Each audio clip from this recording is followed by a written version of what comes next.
La décision que le Conseil de sécurité a adoptée hier à l'unanimité de ses membres au sujet de la question du Sahara marocain est une décision importante.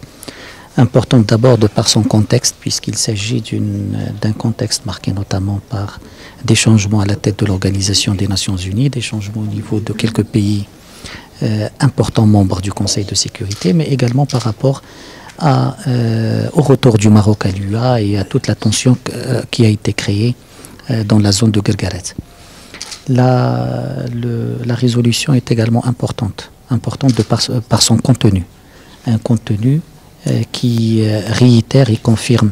les acquis du Maroc dans le processus politique.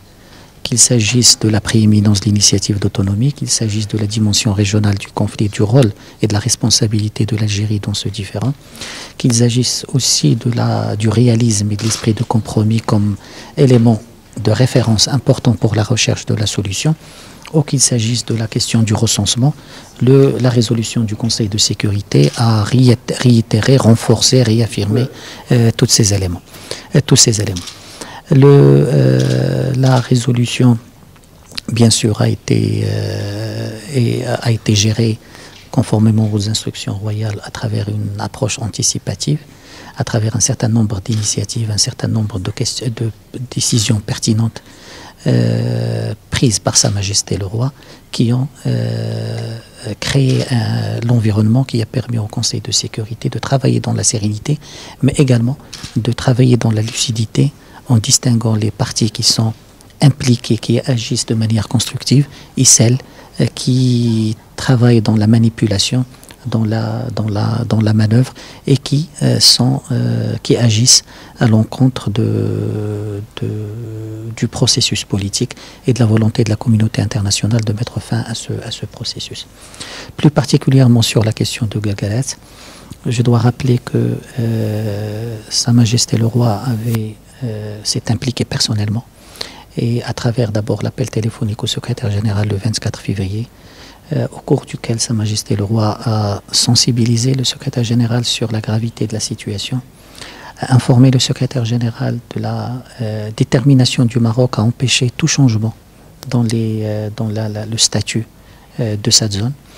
Et le lendemain, le secrétaire général, après cet appel téléphonique, a appelé les parties à se retirer complètement et de manière inconditionnelle de cette zone, ce que le Maroc a fait sur instruction royale le lendemain. Cette situation a mis le Polisario devant ses responsabilités face à la communauté internationale, face aux Nations Unies. Le Conseil de sécurité, au cours de ses délibérations, au cours des derniers jours, a été ferme par rapport à ça. Et les différents projets de résolution qui ont été élaborés ont reflété cette fermeté avec laquelle la communauté internationale entendait gérer cette affaire, et qui, dans une large mesure, converge avec la position du Maroc. La zone de Guerguerat est une zone tampon, donc toute présence y est interdite. Le trafic routier dans la zone ne devrait pas être perturbé, et la notion de territoire libéré est un mythe que ni la communauté internationale ni le droit international ne peut cautionner. Le Polisario donc a été contraint de se retirer de cette zone, a été obligé d'assumer ses responsabilités, a été obligé, pour éviter une condamnation du Conseil de sécurité, de retirer tous ces éléments. Le Maroc a fait ce constat, mais le Maroc reste vigilant. Reste vigilant parce que le retrait devrait être un retrait complet, le retrait devrait être un retrait inconditionnel, le retrait devrait être un retrait permanent. Et le Maroc veillera à ce que chacun assume ses responsabilités par rapport à ces paramètres, loin de toute manœuvre, loin de toute manipulation, car le Maroc est attaché à la préservation du statut juridique de toutes les zones en dehors du mur de défense, qui sont des zones qui ont un statut qui doit être respecté par tout le monde.